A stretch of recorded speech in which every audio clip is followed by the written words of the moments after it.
and we are here. My job didn't play, but that is fine. My name is John Crump, and tonight we are sponsored by Warriors Revolution. Warriors Revolution makes some of the best ammo on the market. It's actually what I shoot right here. You look right here, you can see it right there. This is the 9mm, and this is what I run in all my tests. I shoot a couple thousand rounds a week, and this is what I shoot. Warriors Revolution. That's why I brought them on as a sponsor. Really cool guys, staunch Second Amendment supporters, which is what we need. They're located in Colorado. They're not a huge company, but they do some awesome work. You can even buy a flamethrower on their website, which is super. Anywhere you can buy a flamethrower is awesome for me. Tonight, I am joined by a gentleman from Texas who responded to a shooting and grabbed his AR-15. And I just want to talk to him about gun rights and everything that happened there. I want to say hi to Midnight Range out there and also G-Webs. And without further ado, let me bring him on. Stephen Willeford. How you doing, sir? I'm doing excellent. All right. So there's probably going to be a lot of questions tonight, but I want to get into your background before you jump into what happened. You are an NRA instructor, right? I was an NRA instructor. An NRA instructor. How long have you been shooting for? Well, I'm 57 years old, and I guess my dad taught me how to shoot when I was 5. I had an old Score Master Remington. He taught me how to shoot tin cans and stuff, and raised on a dairy. We used it to defend livestock and stuff from coyotes, and we shot snakes and then hunted rabbits and deer, and so I've been a shooter most of my life. That's awesome. So you've been shooting all your life, and then you became an NRA instructor, and you were an NRA instructor, and then one day you had to put that skill set to use. One of the things we always hear is, why learn how to shoot? Why have a gun? You're never going to need it. But for you, you did, and you became the good guy with the gun. I'd like to say Colonel Grossman, in one of his books, and I like to quote it, he says, a golf course is a perfectly a willful misuse of a perfectly good rifle range. And what he means by that is anything you use for a hobby should have a real life skill. Yeah, I gotcha. So that morning, it was a tragic morning in your town. Tell me what happened. There was a shooting at a church. The range gentleman. I don't like using the shooters' names because I feel that it gives them power. That's one of the things that they always want, is power. I never use his name. Yeah. So he went into a church, and his demented mind, he decided to shoot it up. How did you hear that was happening? Well, I was at my house and I was resting in my bed because the next Monday I was supposed to start my on-call at the hospital where I work. And what did you do at the hospital? I was a maintenance plumber at a hospital, and on-call is you carry a pager. For most of you millennials who don't know what a pager is, but my demographic's a little bit older.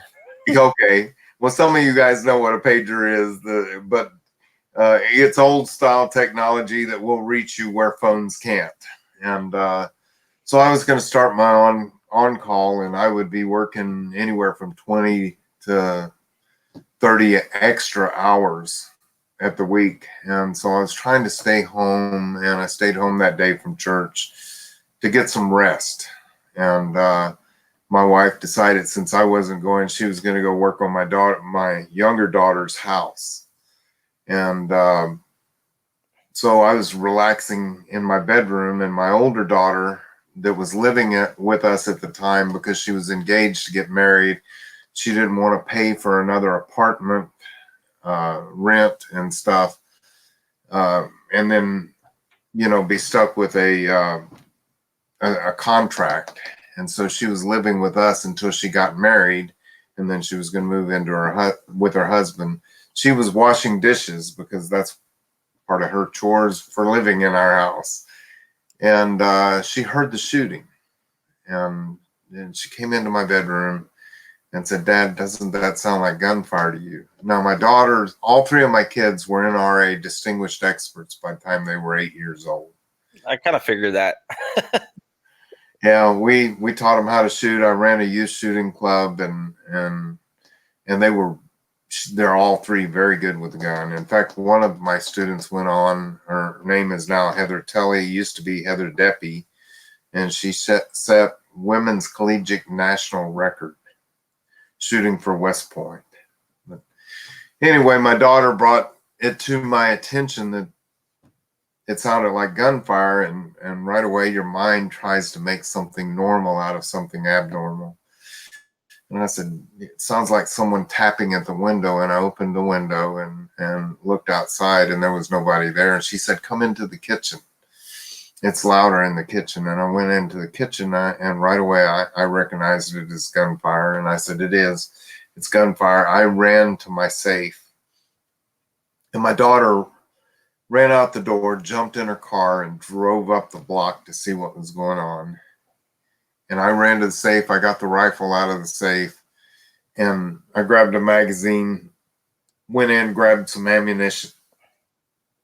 And I called my wife, and I said, "Where are you at?" She said, "I'm working on Rachel's house, my younger daughter's house, about 5 miles down the road." I said, "Stay where you're at."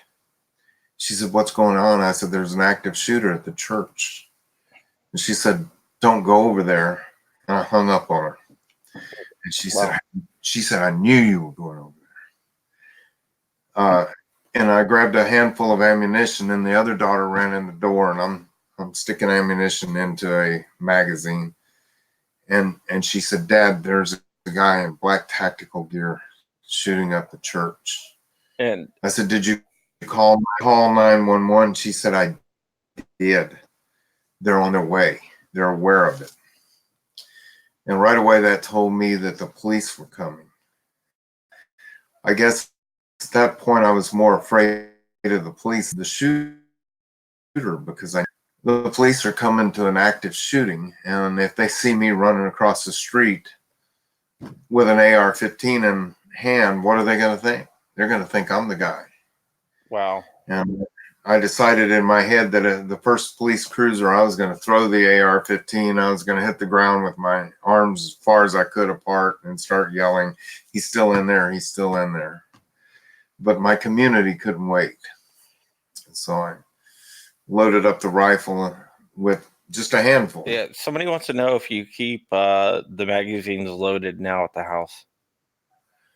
I do, and that was my bad, and I regret that. I seriously regret not having a gun loaded, but I had gotten one stolen out of my house. A guy broke into the house, and he took the only gun that was not in the safe, and so I started keeping them all locked in the safe and unloaded, because I didn't want to return home after being burglarized and face my own gun. Yeah. And so I stopped keeping one at the ready, and that was a mistake. And I'm going to tell everybody right up front, that was a mistake. Yeah. I wish I had one loaded, but I didn't. And it was an AR-15 that you grabbed, right? It was absolutely an AR-15 that I grabbed. Okay, because they get demonized a lot, so I think it's kind of important for everyone to understand that it was an AR-15 that you grabbed. So you responded, you left. How far away is the church from your house? It's about 3/4 of from my front door to the front door of the church. It was about 100 yards. And if you see an old fat guy running, you better either catch up with him or run the other way, one or the other. Are you a member of that church or? No, I am now. I did go to a church in San Antonio, which is about 35 miles away, and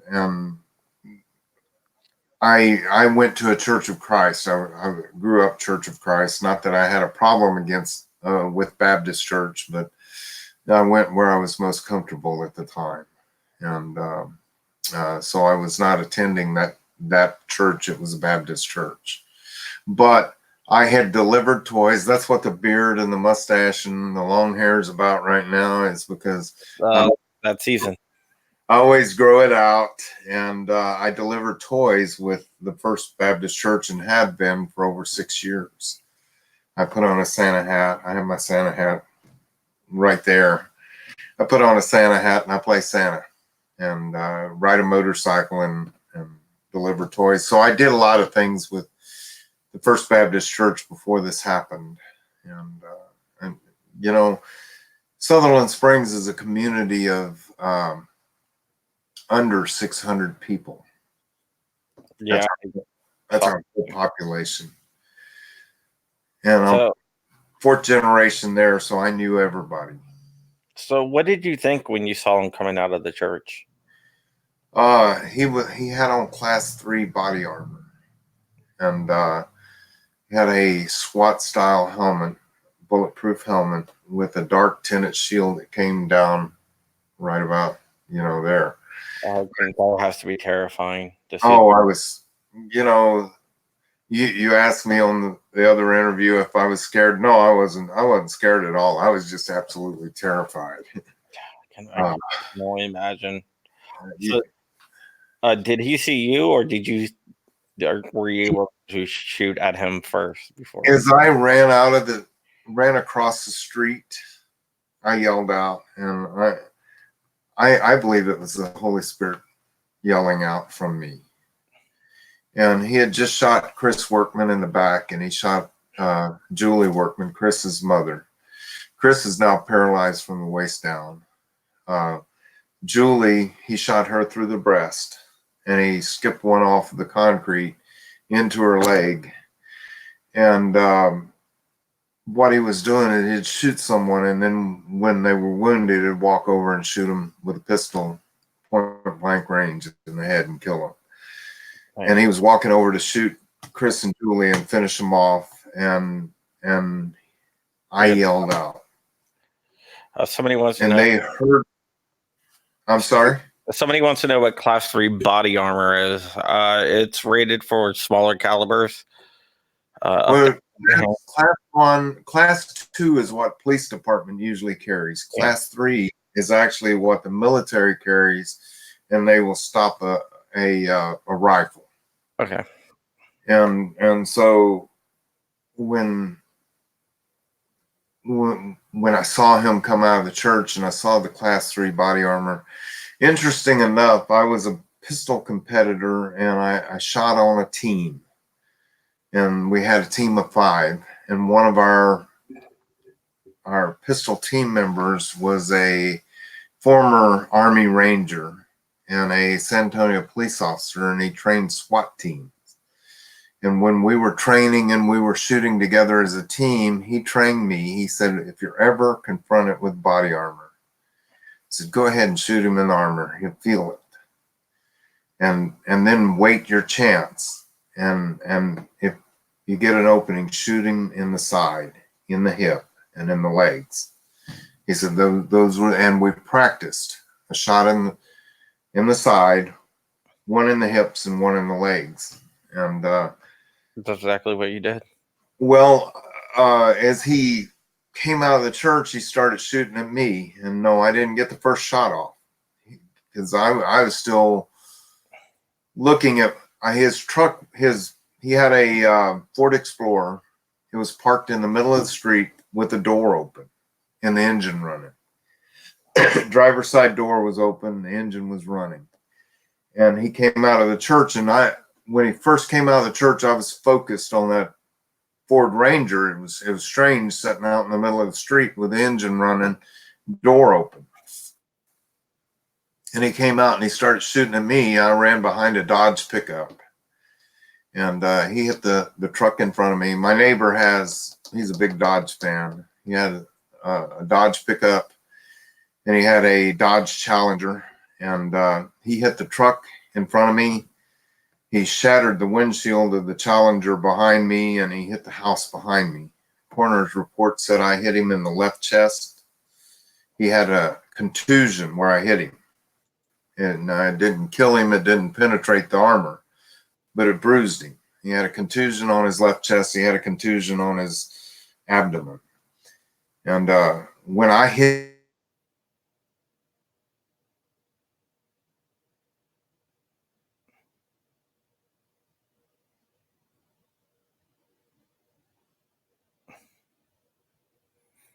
Is Steven frozen up, or is that just me? If you guys can hear me out there, say something.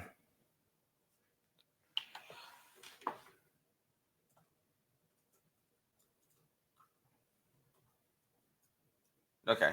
He is frozen. All right. I'm going to get to all your questions once I get him back here.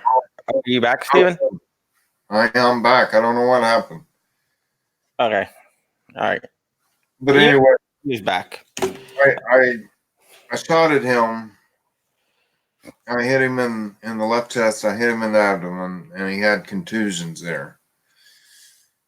And he stopped shooting at me at that moment and started running for his vehicle.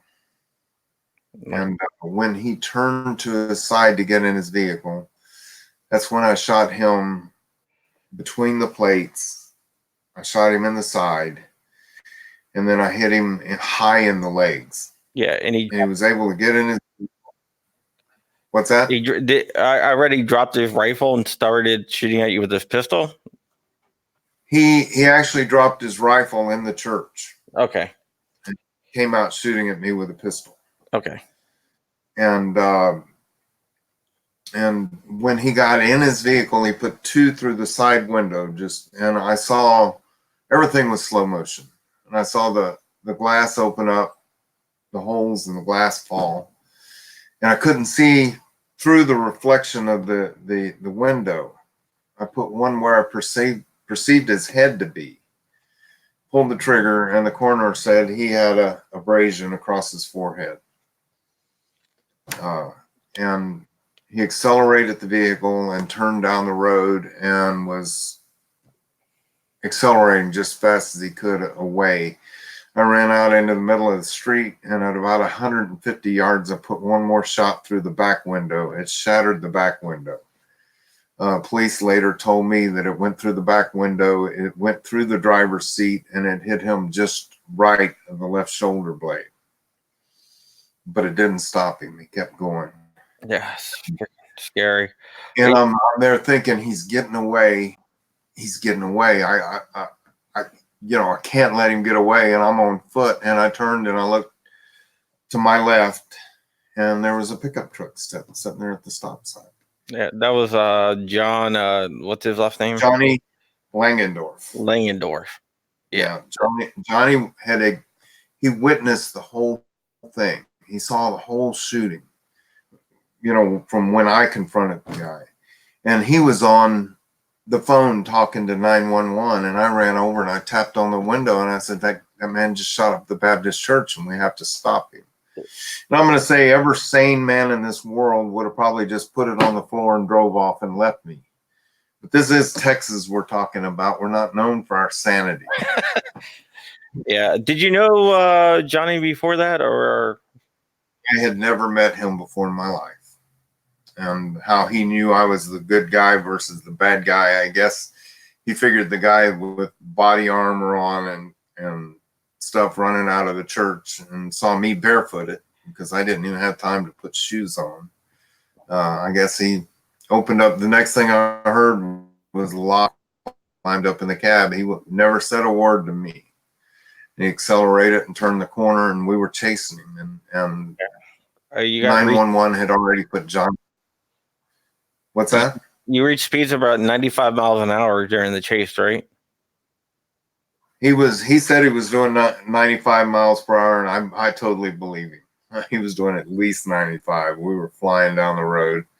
And at that time I dropped the magazine, and I had one shell on top of the magazine and one in the chamber. I had 2 rounds left, and that man still had class 3 body armor on.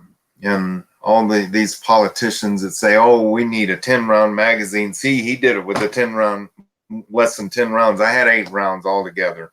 I fired 6 into him. He kept going. And as we're chasing him down the road, I got 2 rounds left.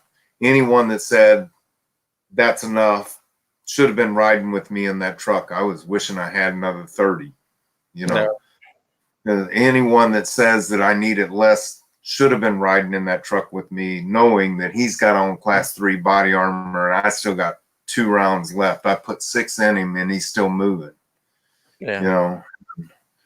So we chased him, and you know, I dropped the magazine, looked, saw the one in the top of the chamber. I clicked it back up and I looked at him and I said, tell them, hurry, hurry. I have 2 rounds left. And do you know how many rounds he had left? How many I had left? Do you know how many that he had? The police told me he had multiple loaded magazines and more guns in the vehicle. Wow. Yeah, I don't know how many guns he had, but he had multiple loaded magazines in the vehicle. And we were chasing him down the road, and you know, yeah, I didn't know Johnny. I looked over there and I said, you know, if we catch him, you're going to have to put him off the road. And Johnny sitting there with his Western hat pulled down, one hand up on the steering wheel, one hand on the phone, looked at me and said, yep, I already figured that. It's like, oh my God, who am I riding with? He's probably thinking in his head, I always wanted to try a pit maneuver. Yeah. But, he ended up in the field, right? He lost control of his vehicle and ended up in the field? Yes, he pulled off into the bar ditch to the right, and we pulled up kind of behind him, and I started to open the door, and I started to put my foot down, and I was going to stand and make him. And before he accelerated again, he hit a road sign. It flipped over the back of his truck. He got right back on the road, and about 3/4 of a mile up the road, partially around a curve, he went over the bank of the curve and off through a fence and about 50 yards out into a field on the opposite side of the road. And Johnny pulled up in the road and stopped again. And I told him below the dash. And I got out and I was holding the rifle over the hood of his, and I had and the vehicle was sitting at an angle kind of straight away from me, a little bit of an angle, and I had my red dot. I had Neotech, and I had that red dot focused on the driver's side window, or where the window was. It wasn't there anymore because it shattered. But I couldn't see in the vehicle, and I used a few 4-letter words and stuff that I guess I'll be forgiven for, to try to get him out of the vehicle. And no response. I didn't see any movement or anything.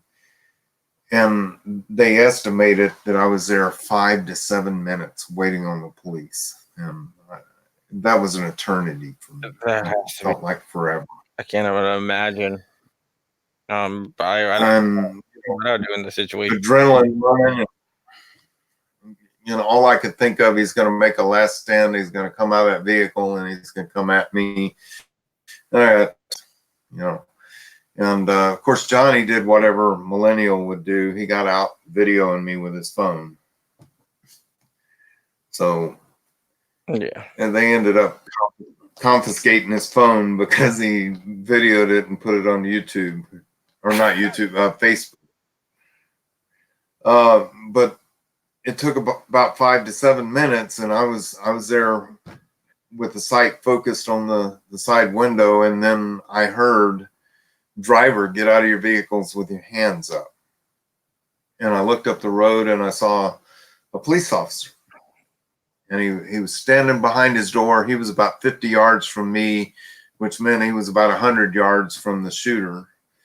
And he had his pistol in his right hand, and he had a microphone in his left hand. He said, "Driver, get out of the vehicle with your hands up." And I thought to myself, this is it. Police are here, I'm done.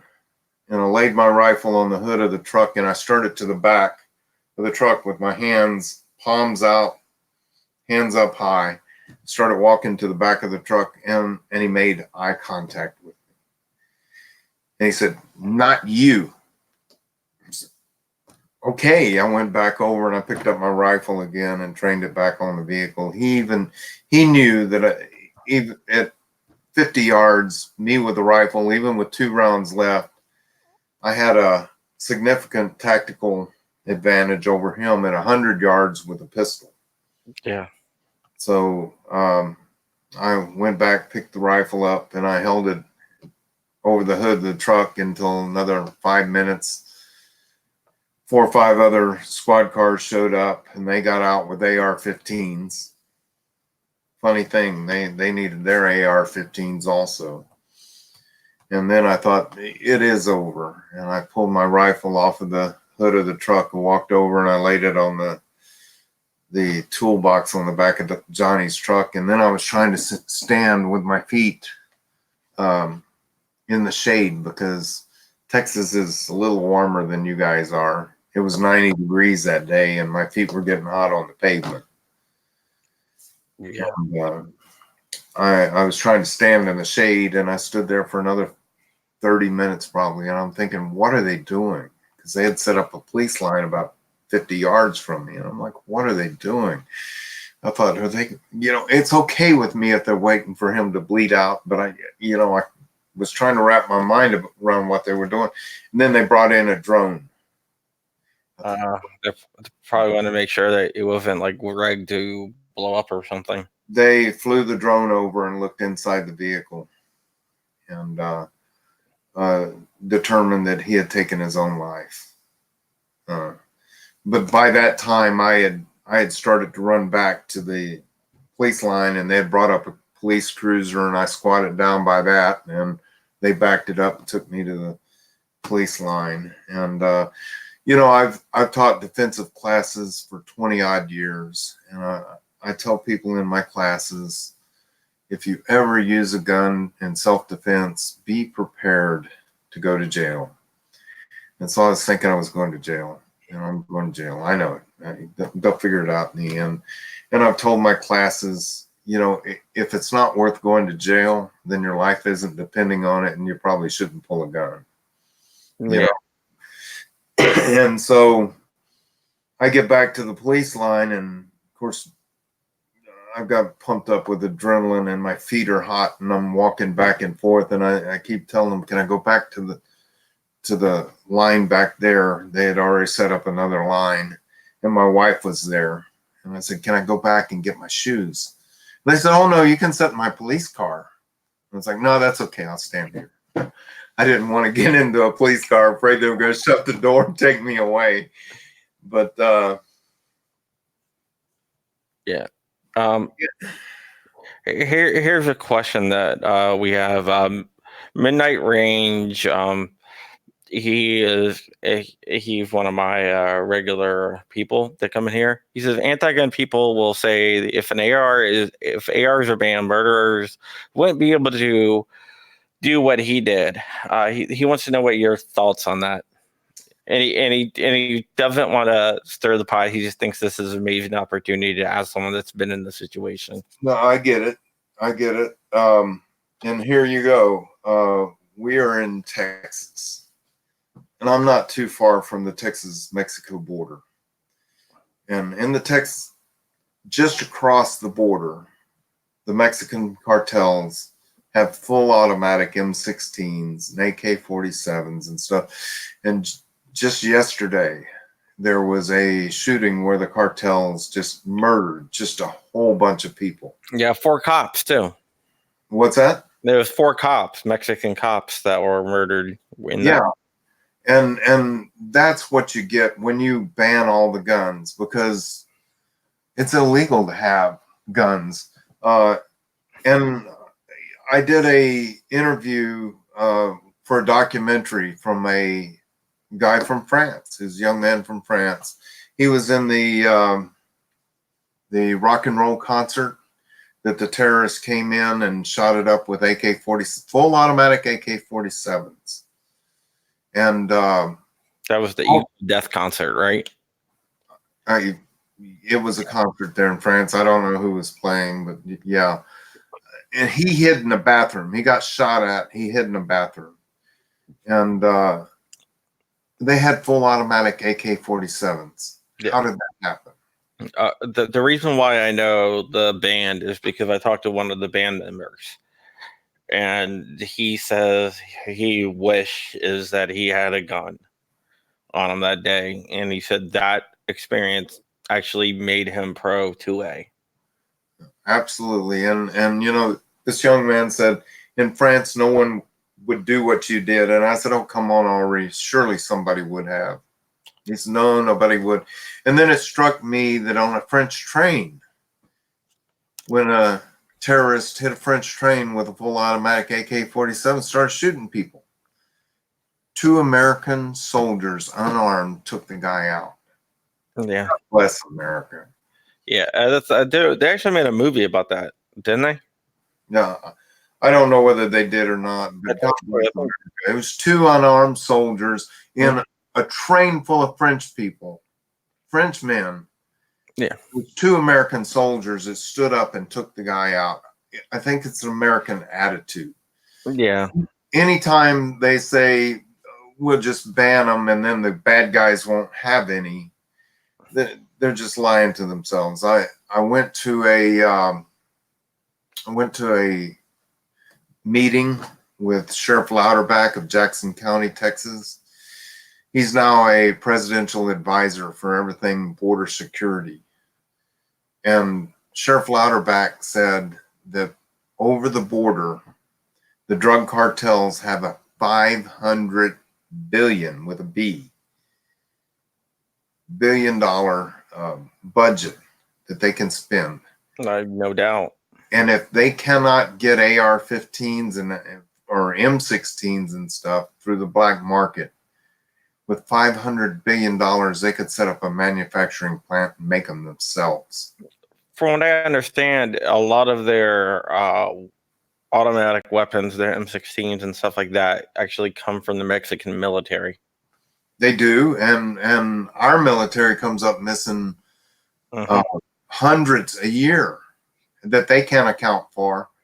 And you know, American citizens aren't buying those. They're going over the border. How did our military come up missing them? Our government can't even control their own guns, and then they run fast and furious and sell them to them on purpose. Yeah, somebody actually brought that up in the chat. Gun Websites, which is a big YouTube guy. He does a lot of interviews like this. He wants to know, like, how often do people ask to hear the story of what happened, and what percentage is anti-gun versus pro-gun interview request? Well, where I speak and stuff, I actually doing speaking, making churches safer places, helping set up safety response teams. And I was even asked not long ago to speak in San Diego, California. So I was going into the heart of the beast. And it was really kind of a strange speaking engagement, because they came to me and they said, do you mind if pink pistols are there? And I was like, what are the pink pistols? They're a Second Amendment gay and lesbian group that have decided Second Amendment is what they need to protect themselves. And that's, man, I'll speak to them if they want to listen to me. You know, I'm a Christian. I've had, you know, I just show the love of God, you know, love of Christ. I really, you know, Christ loves them too. And yeah, I'll speak to the pink pistols or whoever wants to hear it. You know, and I talk about Second Amendment. I talk about God's grace and stuff when I do these things. I work sometimes with sheepdog seminars, Strategist International, security mindset, or it's survival mindset is another one that I've done speaking engagements with and stuff. And you know, I speak around the country now, and I've even gone into the Arctic Circle to speak with Native Alaskans. Oh, really? That's awesome. Yeah. Oh, there was a movie. It's called 517 to Paris. It's made by Clint Eastwood, and it looks like the actual soldiers played their own role, played themselves. Excellent. Yeah, I'm gonna have to watch that maybe tomorrow or something like that. Uh, what is the greatest takeaway that you had from what happened? Well, It's an open question. It's a hard question. obviously, I keep a gun more at the ready now than I did. And I will tell you, if you're shooting at flat targets, if that's all you do, you probably won't react. You need to be doing things more, a little in-depth training. I was a competitor. I shot competitions and things, and from week to week they would change up the scenarios, and you never knew what you were going to do. And we shot pepper poppers, and we shot bowling pins, and we moved, and we floated balloons and tied balloons together, and they move and turn and twist with the wind, and it was hostage situations. You had to shoot the blue one and leave the pink one laying. You know, it was a hostage, and we did things like that. We did training. And again, you know, I don't think you have to have a lot of training to be a permit holder or to carry. But I would say if you're going to confront somebody, you're going to run into live fire, you better have a few skills. Ohio 45 ACP wants to know, do you know if the shooter was trying to escape or was he trying to move to another location? Well, I can speculate all I want, and I can't tell you. I can tell you he went in and out of the church 3 times and grabbed more ammunition and went back in 3 times. And he had more ammunition in the vehicle. And I can tell you that there was another church in the direction that he headed when he left. Now, he was shot at that point. And I can also tell you one other thing that not many people know, that the First Baptist Church in Livonia, that's 7 miles up the road from Sutherland Springs, has him on videotape. He walked into that church first. I think I heard that. I think he was casing several other churches too. He went into that church first, and there were 2 armed uniformed police officers that went to church there that day. And he left, and some speculated that he was going to start at First Baptist Church in Livonia and start shooting, and then when the police reacted to the Livonia church, he was going to come to Sutherland Springs. But that's all speculation. Yeah, it's hard to know. There's no way you can say he would have done this or that. I can't tell you. All I know is, even if he was done shooting, which no one in the church believes that, but let's just say he was done shooting in Sutherland Springs and was going to leave, he would have had a shootout with police officers. He was not through yet. Yeah, just a reminder, we are sponsored by Warriors Revolution, Warriors Revolution Tactical. Getting back to some other things, I don't want to spend the whole interview on what happened. I know there's a lot of questions out there. A lot of people believe that what you did saved a lot of lives, and I believe so as well. One thing before we get off of it, from talking to you, you said you don't think that you're a hero. You view yourself more as a sheepdog. What exactly does that mean? Well, okay, when this all happened, the media was horrible. They were camped out outside my house. I couldn't step out my front door, and I couldn't go see the survivors. I didn't even know who survived for 2 or 3 days. I didn't know who died, and they kept me separate from everybody. And every time I turned on the TV, they were calling me a hero. And and then I was asked to the church down the road where they had set up a safe place for the survivors to meet and stuff. They said Lieutenant Governor Dan Patrick wanted to see me, and so they took me down there, and it was a place where they had guarded to keep the media out, and they said now Mike Pence and Jeff Sessions and Ted Cruz and Henry Cuellar and Greg Abbott, they're all coming here to meet with the survivors. And we asked them if you can come. And they said, oh, definitely, we want the hero to be there. And I said, that's it. That's the problem. I haven't been able to figure out why I have a problem with this. And that's it. Because everybody was saying the survivors and stuff, and then the hero over here. They had us divided into survivors, and then I was the lone hero over here. I didn't feel like a survivor. I mean, a hero. I felt like a survivor. The man shot at me. He shot at me, and I lost people I cared greatly about that day. I was a survivor just like they were. The difference between me and them is I carried out the trash, and that's it. I wanted to be considered part of my community. I am part of my community. I went through the same thing that they did. And essentially the only difference is I ran across the street and I took the guy out. But I wanted to be considered a survivor like they were. I didn't want to be an afterthought of, oh yeah, we want the hero too. That's not what I wanted. I'm part of my community. I can understand that. Community is a big part of who you are. So much so that you're running for office in your community. I am. You want to talk to us a little bit about that?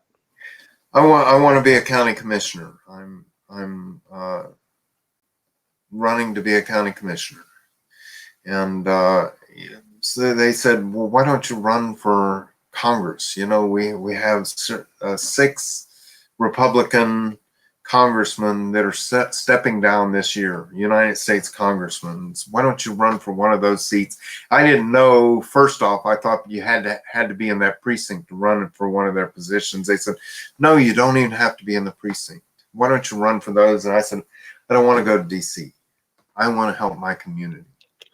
I don't want to live in DC. I don't want to go to DC. I want to help my community and who I can help. So a lot of times you can do a lot more locally. Well, again, I would have the opportunity to be the first county commissioner in my county that is trying to push for, and I am. I'm trying to push for to be a Second Amendment county Second Amendment safe place for the Second Amendment. Yeah, Matt Dust Cowboy, who's the producer on my show, wants to know, why don't you run for sheriff? And that is an excellent question. I've been asked that a lot. First off, I don't have any background in law enforcement. But on top of that, the sheriff of Wilson County, Joe Tackett, has been a family friend of mine for. My mother grew up with his older sister, was his older sister's best friend. I've known Joe Tackett and his family, and they're fine family. He is a fine man. He saved my bacon that day, by the way. It could have been a whole lot worse, Again, I might have gone to jail had it not been for him. And of course, they knew what had happened from the witnesses and from what I said. They knew that what I had said was true. But I went home that day, and I would never run against Joe Tackett for sheriff. I have so much respect for him and all of his deputies. They were running to Sutherland Springs as fast as they could, and they were willing to risk their lives too. So it wasn't like the Scott Israel in Florida thing? Seems that I don't need it. Don't need what? Don't need to run for sheriff if your sheriff is pro Second Amendment. I think you mean. Yeah, the sheriff is pro Second Amendment. He supported me 110%. Yeah, he says he respects your decision, but I'm saying it's kind of like the opposite of who like Scott Israel in Broward County is. Oh, good Lord, Scott Israel and that. Another question that we have, I'm trying to get these our listeners as many questions in as possible because they don't get this opportunity all the time. He's saying he wants to know if you keep in contact with Johnny. Yes, I do. Actually, I so I'm just the other day did a little hanging out with Johnny, and just he's just a good guy. It's not like we've got a everyday friendship, not because we're so separated in our ages and where we are in our lives and stuff. But Johnny's he's solid gold. He didn't have to do what he did. And it takes a brave man to pick up a crazy guy with an AR-15 that he just saw have a shootout, and Johnny's gotten married since this has all happened. He was actually going to visit his girlfriend, is why he was driving that morning. And now it's his wife. And so they moved out of the area. They moved where Johnny lives in Seguin, which is another 22 miles away from Sutherland Springs. Yeah. What do you say to places, to like politicians in places like Virginia that are turning blue? And what do you say to the gun owners in those states? I think all you gun owners and all you conservatives in Virginia, you need to make it to the polls. I don't think that we're losing these states necessarily because you're outnumbered. I think the apathy. I 100% agree. What's that? I said I 100% agree with that. I think you need to get out and you need to vote and you need to make a difference. We're losing our country, and Christians are staying home and sitting on their hands, and we can't let that happen. The United States is the greatest nation that there ever was. And we have to keep that. We have to keep it for our kids and our kids' kids. I have 2 granddaughters now and a grandson on the way. And I don't want to see our country go the way it is headed. Matt, that's Cowboy. He wants to know. He said his wife would slap him and then hug him if he was ever in your shoes. So that's what he told him. What was your wife's reaction? She was stunned. She knew I was going to run across the street. She knew that's who I was. And right away she came back from my daughter's house that she was working on, came back into town because my oldest daughter was about to go over there. And she came back and she picked up my other daughter, and my 2 daughters and my wife ran across the street and started helping people out of the church and comforting. My daughter comforted a little 7-year-old girl that watched 2 of her siblings murdered. God. And her mother that was pregnant crawled on top of her and died on top of her, saving her life. And they brought her out, and my daughter comforted her and sang Walt Disney songs with her and stuff, and tried to bring her and get her out of what she had just seen. And I couldn't be more proud of my family. And my wife did all this not knowing whether I had been shot or were wounded, and she heard that there was a crash scene down the road. She didn't know whether it was us that had crashed or him. And finally got a ride to come down, and she could see me from the distance, and she knew I was okay finally. But it was about 45 minutes. She was helping families out of the church and stuff, and dealing with that, not knowing what had happened with me. I know you don't like to say that you're a hero, but it looks like you're from a family of heroes. And Matt pointed that out. I could never have been more proud of my family than I was. And it's just like my daughter running. I chewed my daughter out real bad for going out, getting in a car and running up the street into gunfire. And I yelled at her for a while, and she was in tears. And I walked out of that room, and one of my buddies put his arm around me. He said, "Now you need to go back in and apologize to that girl." I said, "She ran into gunfire. Do you know what she did?" The same thing as you. He said, "The problem with her is she's too much like her old man." Yeah. And sometimes you have these friends that see things crystal clear. And I went back in and I apologized to my daughter, and I said, "But next time, if you're going to run into gunfire, I can't stop you from doing that. But if you're going to do it, have a gun in your hands." Yeah, one of the things that happens in situations like that, you don't have that clarity. So sometimes it takes another person to, kind of put that clarity on you. Be like, hey, wait a minute.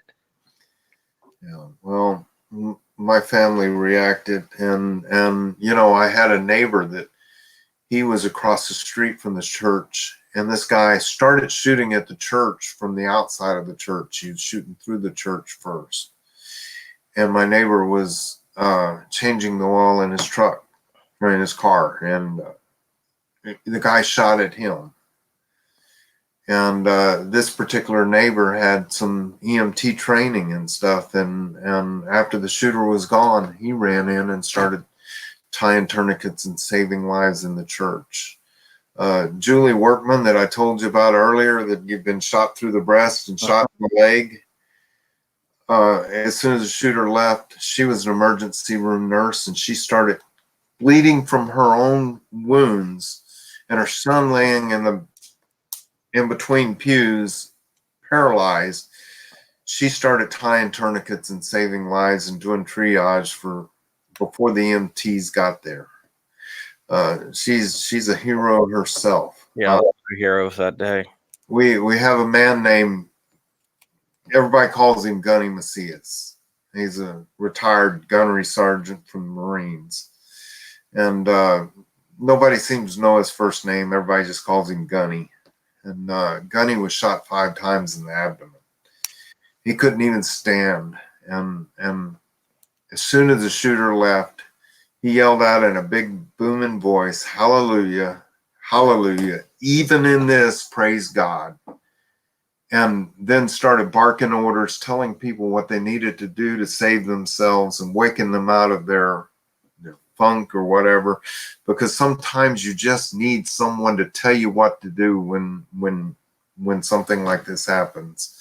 And he was barking orders, telling people what they needed to do to save their own lives. And then a little 7-year-old girl came to Gunny and said, "Gunny, I'm scared." And Gunny started singing "Jesus Loves Me" with that little girl. Wow. I mean, I can't imagine. You have the church, I don't think they would ever fully recover, but have they had some type of closure to the event? Or Well, since then, the Southern Baptist Convention came and built us a big church. A guy named Belden from Belden Roofing and Remodeling bought the property behind the church, donated it to the church to build the new building. They built a new building, and that church had 53 people in it that morning.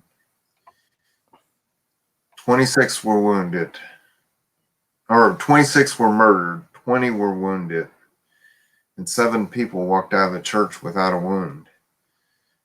That's the number of how many people were in the church that day, and now we're over 200 members strong.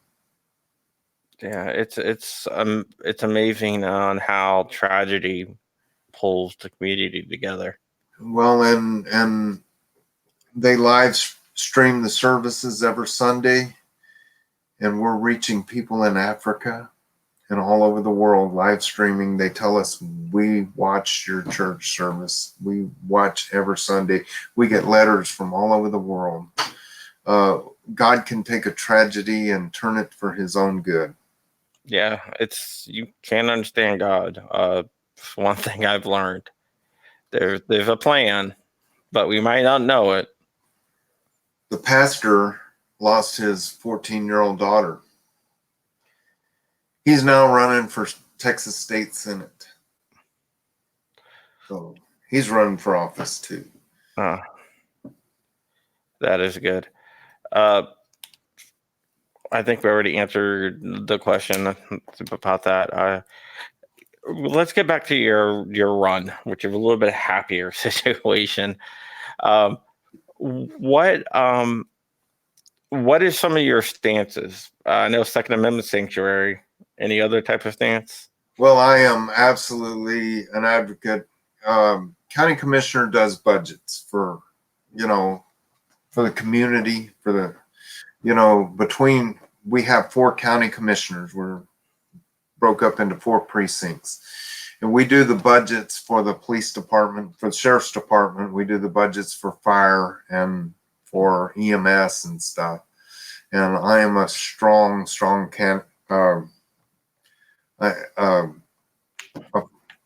I want to get the sheriff all he needs for his equipment and for the manpower and things in the budget. I am pro law enforcement, like you can't believe, pro EMS and fire, because they responded, and I feel like I can work for grants and stuff for my community and get things happening. Of course, county commissioner is also in charge of fixing roads and infrastructure and things like that. In my precinct, building roads and maintaining roads, that's part of the county commissioner. That's kind of the boring part, but it's everyday part. Everybody wants their potholes filled and stuff. But the budget is important to me, and we've had a lot of problems with EMS and stuff lately, and I want to work within our budget to bring things back up and see what grants that I can secure to make that happen. And I want to do, and I found out that there's some grants that I may get a hold of to make a walking track and a swimming pool, and would like to look into doing something like that for my community. Just doing what I can for the community. My grandkids are being raised here. My kids are all building on my property, and my grandkids are going to be raised here. What more reason to want my community to thrive and to help my community? Yeah, that's an amazing thing to do. And not to make light of the tragedy, but I don't think you might have went this direction if there wasn't that tragedy. Am I right on thinking that? Well, I think I would have gone this direction, but it would have taken me a few more years. I think I stepped away from working and a regular job and started, speaking. Like I say, I do speeches all over the country and stuff, and that's not going to replace my regular 40-hour-a-week job, but with my speaking engagements and being county commissioner, I can do that. And I was able to step away from being a plumber at the hospital. And University Hospital, where I work, by the way, has an amazing story about that too. On that day, they were having a drill on a Sunday. And all the nurses and doctors were complaining, why are you having a drill on a Sunday when we could be at church with our families? Why are you having a drill? And they were all hands on deck having this drill. And the first call came out from the mass shooting. And they were able to get all 20 ORs up and running before the first shooting victim showed up that day. And if you can't see God's hand in that, you're not looking very hard. They have a question about the pastor's views on guns. What is his views on guns now? Oh, he is 110% pro-gun. He Second Amendment all the way. Actually, the congregation bought him an AR-15 just recently. And what is his name? So if in case people in Texas want to throw their vote in for him. Frank Pomeroy. Okay. Yeah. Another question that I hear a lot, because when I was doing some research, I saw that a lot of the church members are actually more pro-gun now than what they were before. Well, we have a safety response team. I help train the safety response team. We have armed people all through the church, and you don't know who it is. You come to our church, and you'll see the most friendly people you've ever met in your life, and you have no clue how many people are carrying. And my community in general has bought and built AR-15s. I built the AR-15 I used that day. I started with a Spikes tactical lower, and I built my own AR-15. And I've had people in our community come ask me to help them, and we've gone out and purchased AR-15s and stuff. They kind of took a different spin than Parkland did. Yeah. We are for protecting ourselves. Yeah. It seemed, when I was doing some research, it's crazy it seems like a lot of anti-gun people are upset that you guys took that track instead of the Parkland track, which, I don't understand why they're upset about that. Well, they can take their own stance and deal with their tragedy their own way. And then a judge ruled that the Broward County Police Department and stuff has no liability and has no obligation to protect students. Did you know a judge said that? Yeah, I know the Supreme Court ruled that the police have no duty to protect the people. And so and you want me to send my kid to your school, and when my kid at my house, I have a duty to protect my kid, and I'm going to send my kid to your school and you have no duty to protect my kid? I'm sorry. Kind of messed up, right? That's really, man, that's kind of one of the things that I got with Henri, the guy from France. And he said, he asked me, I asked him, I said, does your president, is he surrounded by guards with guns? He said, yes, but he's a very important man. I said, so he's surrounded by guns. I said, has anybody ever fired at him? Has anybody ever tried to kill him?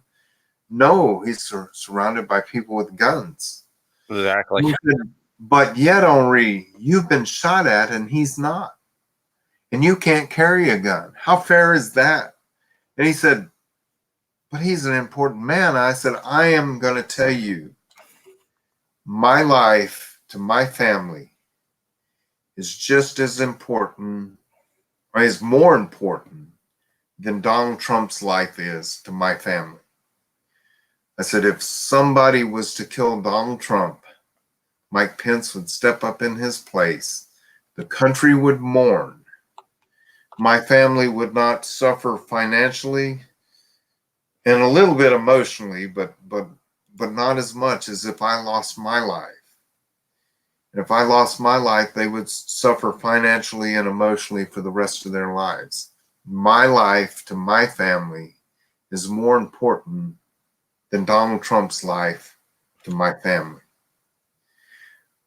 That's the difference between us and France and us and England.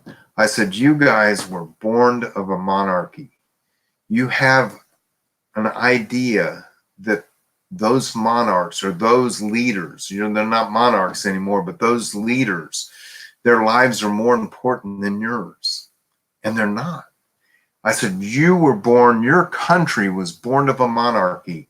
My country was born throwing off a monarchy. And then we put a Winchester shotgun up in a wagon and strapped a Colt 6-shooter on our side, and we headed west. And there was no one to protect us but ourselves. We are responsible for us and our families. And that's our attitude. Yeah, somebody wants to know how we get you elected president. Boy, they keep on trying to get me to run for United States Congress and stuff, and I just want to help my community. I just want to help my community. But I know what made this country great, and it wasn't a monarch, and it wasn't a part of it was our founding fathers, our leaders, because they, I believe, truly believe George Washington was inspired by God for him to go 2 terms and voluntarily step down with the whole country trying to make him into a king. I believe our founding fathers were inspired by God. Yeah, one of the things he said was, I believe that that politicians, there shouldn't be any career politicians. There should be citizen politicians where for 2 terms you do whatever you need to do, then you go back to doing whatever you're doing before.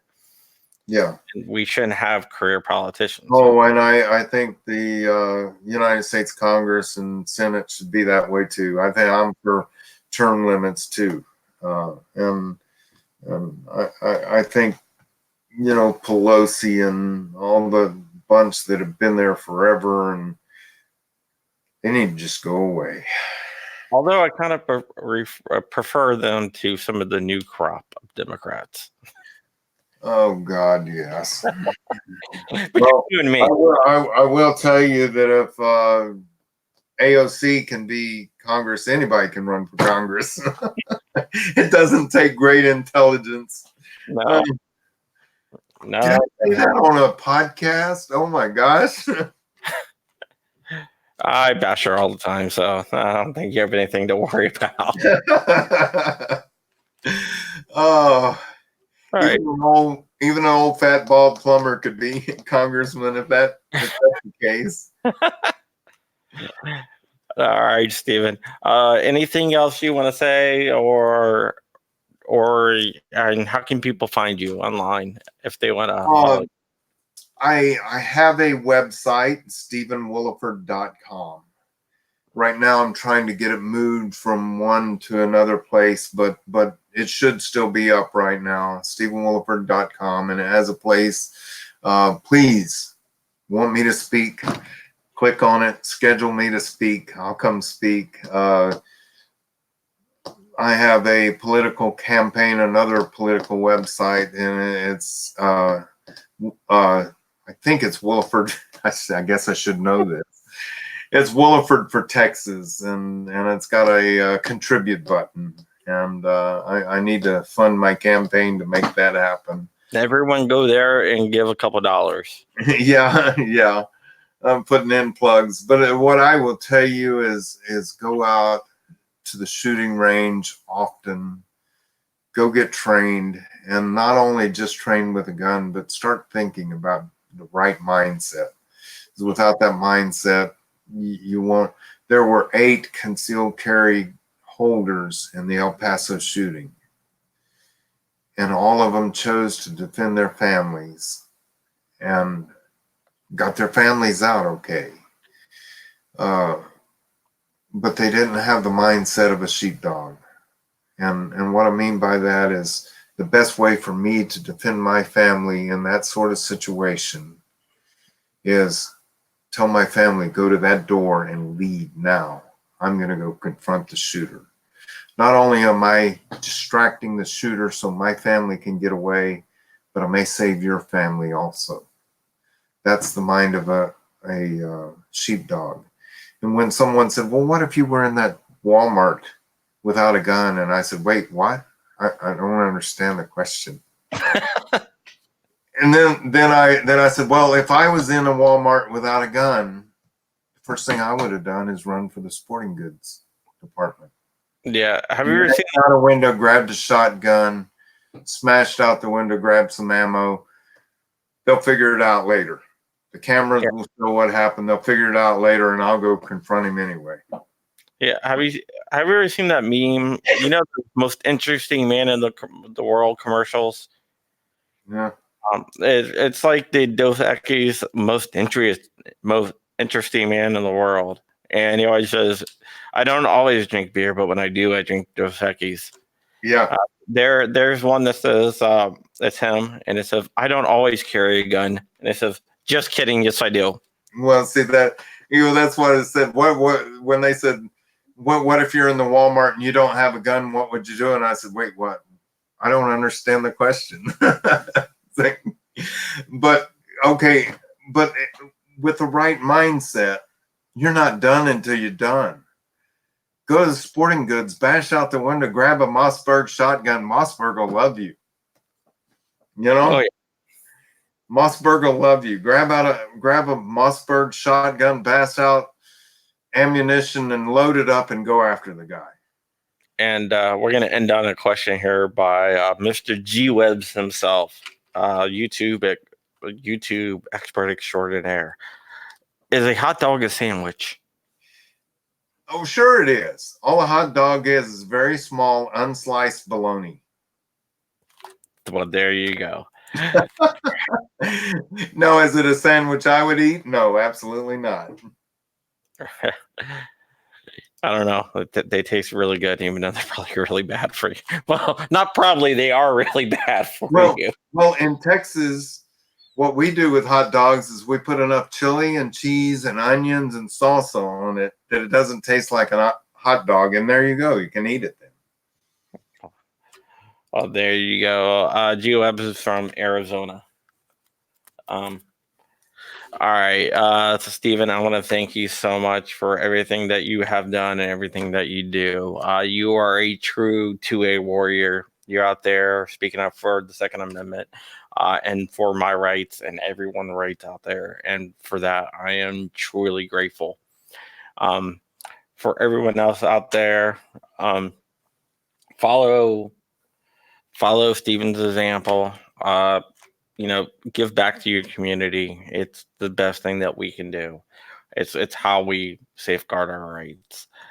And everyone out there, this is John Crump. Remember, give to Stephen on his website. You can also, if you like these shows, you can also go to my Patreon, patreon.com/John Crump. Or you can do a one-time donation to do more stuff like this and for my Second Amendment projects at paypal.me/JohnCC. Basically, all the money goes to Second Amendment projects that I have. And that is it for tonight. I think we're doing an AK special with AK Morrow and a couple pro shooters that shoot AKs tomorrow night at the same bat time, same bat channel. And I will see you guys later. Coming to you from the Black Fireside Chats with John Crump, a Black Swan Media Group production. Like, comment, share, and subscribe. Tune in every week for a conversation with the difference makers in the world.